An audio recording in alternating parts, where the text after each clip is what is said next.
2013 жылы Лос-Анджелестегі бір қонақ үйде өте біртүрлі оқиға болды. Лифт камерасына түсіп қалған бір қыздың видеосы кейін интернетте миллиондаған адамды шошытты. Видеода ол біреуден жасырынғандай қозғалады, лифтінің барлық батырмаларын басады, тіпті біреумен сөйлескендей әрекет жасайды. Бірақ ең қорқыныштысы, камерада онымен бірге ешкім болмаған. Ал бірнеше күннен кейін сол қыздың денесі дәл сол қонақ үйдің шатырындағы су цистернасының ішінен табылды. Бұл Элиза Лэмнің оқиғасы.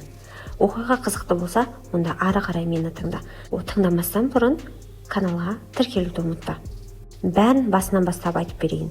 2013 жылы 21 жастағы канадалық студент Элиза Лэм ақш-қа жалғыз саяхатқа шығуға келеді. Ол блог жүргізетін, саяхаттауды жақсы көретін қыз еді.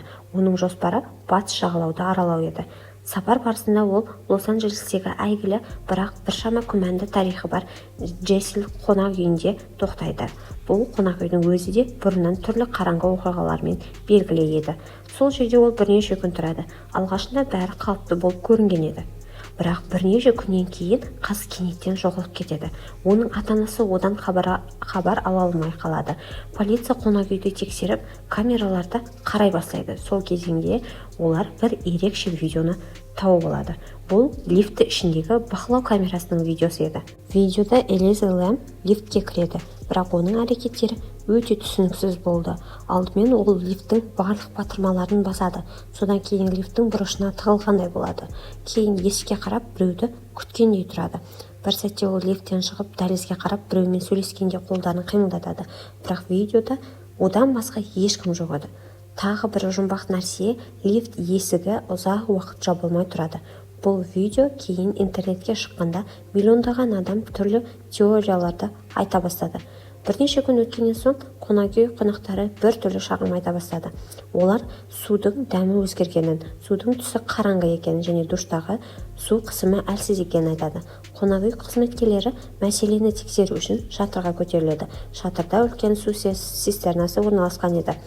Бір цистернаны ашқанда олар қорқынышты көрініске тап болады. Сол жерден Элиза Лэмнің денесі табылады. Бірақ бұл оқиғада көптеген түсініксіз жайттар бар. Мысалы, шатырға шығатын есік әдетте құлыптаулы болған.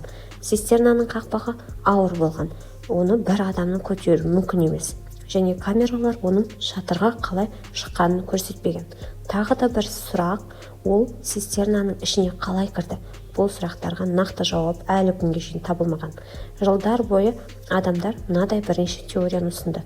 Бұл психологиялық жағдай болуы мүмкін, немесе қылмыс, немесе паранормальды құбылыс деп. Бірақ ешқайсысы толық дәлелденбеген. Бүгінгі күнге дейін бұл оқиға интернеттегі ең жұмбақ істердің бірі болып табылады.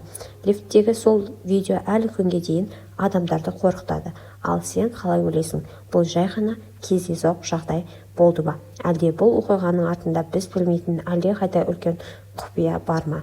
Осымен видеомыз аяқталды. Видео ұнаған болса, видеоға лайк басып, каналға жазылуды ұмытпа.